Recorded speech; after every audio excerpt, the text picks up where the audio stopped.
সঙ্গীতার কিচেনে তোমাদের সবাইকে স্বাগত। আজ বানাতে যাচ্ছি চিতল মাছের ঝোল।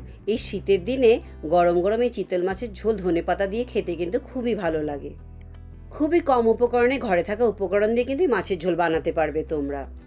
এখানে 5 পিস চিতল মাছের টুকরো ভালো করে ধুয়ে পরিষ্কার করে নিয়েছি। দিচ্ছি লবণ আর হাফ চা চামচ হলুদ গুঁড়ো দিয়ে ভালো করে কিন্তু মাছের টুকরোগুলো এপিটোপে সুন্দর করে মাখিয়ে নিতে হবে। এটা একটু পাতলা মাছের ঝোলের রেসিপি, জানি কি শীতের দিনে ধনেপাতা দিয়ে খেতে কিন্তু খুব দুর্দান্ত। মাছের টুকরোগুলো ভালো করে হলুদ লবণ দিয়ে মাখা হয়ে গেছে। রান্নাটি কিন্তু করব সর্ষের তেলে। প্রথমে 1 টেবিল চামচ সর্ষের তেল ভালো করে গরম করে নিয়ে 8 থেকে 10টা ডালের বড়ি ভেজে নেব। হাই হিটে ভাজবে না, কিন্তু মিডিয়াম হিটে কিন্তু একটু লালচে করে ভেজে তুলে রাখবো। ডালের বড়ি দিয়েই করতে হবে এমন কিছু নয়, কিন্তু ডালের বড়ি না থাকলে ডালের বড়ি ছাড়াও তোমরা করতে পারবে। ডালের বড়ি ভালোভাবে ভাজা হয়ে গেছে। এবার একটি পাত্রে বড়িগুলোকে তুলে রাখছি। আবার 2 টেবিল চামচ সর্ষের তেল ভালো করে গরম করে নেব। এবার হলুদ লবণ দিয়ে মেখে রাখা মাছের টুকরোগুলোকে ভেজে নিতে হবে। একটা জিনিস খেয়াল রাখতে হবে, তেল যেন ভালোভাবে গরম হয়, নয়তো কিন্তু মাছগুলো কিন্তু কড়াইতে লেগে যাবে।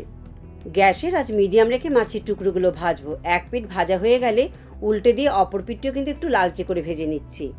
খুব যে কড়া করে ভাজবো তা নয়, কিন্তু খুব কড়া করে ভাজলে যখন ঝোলে মাছ দেওয়া হবে একটু ছিবড়ে ছিবড়ে লাগে খেতে, তাই আমি কিন্তু জেনারেলি পছন্দ করি এরকম হালকা ভাজাই। সবগুলো মাছ ভাজা হতে হতে এদিকে একটা মশলা বানিয়ে নিচ্ছি। দুটো কাঁচা লঙ্কা আর ছোট পিসের 2 পিস আদার টুকরো আর দেবো মিডিয়াম সাইজের একটি টমেটো। এগুলো সব গ্রাইন্ডারে একটু স্মুথ পেস্ট বানিয়ে নিচ্ছি আমি। মশলা আমাদের তৈরি হয়ে গেছে। আর এই মাছের ঝোলে দেবো আলু। একটি বড় সাইজের আলু কিন্তু এরকম লম্বা লম্বা করে কেটে জলে ভিজিয়ে রেখেছি যাতে আলুগুলো কালো না হয়ে যায়।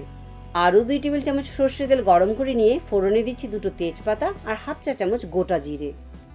40 সেকেন্ডের মতো একটু ভেজে নিয়ে দিয়ে দিচ্ছি কেটে রাখা আলুর টুকরোগুলো।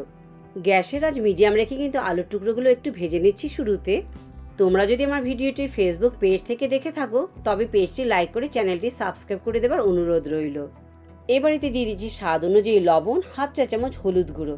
আবারও একটু সামান্য একটু ভেজে নিয়ে ঢাকা দিয়ে 3 থেকে 4 মিনিট একটু রান্না করে নিচ্ছি। এতে আলুটা সামান্য নরম হয়ে যাবে। এবার ঢাকা খুলে নিচ্ছি। দেখতেই পাচ্ছ আলুগুলোর গায়ে কিন্তু একটু লালচে সুন্দর একটা কোটিং এসে গেছে। এবার এতে দিয়ে দিচ্ছি বানিয়ে রাখা সেই আদা, কাঁচা লঙ্কা, টমেটো দিয়ে মশলা বানিয়েছিলাম সেটা। আর দিচ্ছি 1 চা চামচ জিরে গুঁড়ো আর হাফ চা চামচ লাল লঙ্কার গুঁড়ো। ঝাল তোমরা তোমাদের পছন্দ মতো দেবে। এবার গ্যাসের আছে লো টু মিডিয়াম রেখে ভালো করে কষিয়ে নিতে হবে যতক্ষণ না পর্যন্ত তেল ছাড়তে শুরু করে এই মশলা থেকে। হাই হিটে কিন্তু একদম কষাবো না, তাতে কিন্তু জ্বলে যেতে পারে মশলা আমাদের। দেখতেই পাচ্ছ কষাতে কষাতে কিন্তু এক জায়গায় চলে এসেছে সমস্ত মশলা আর আলু। এবারেতে দিয়ে দিচ্ছি বড় গ্লাসের 1 গ্লাস জল।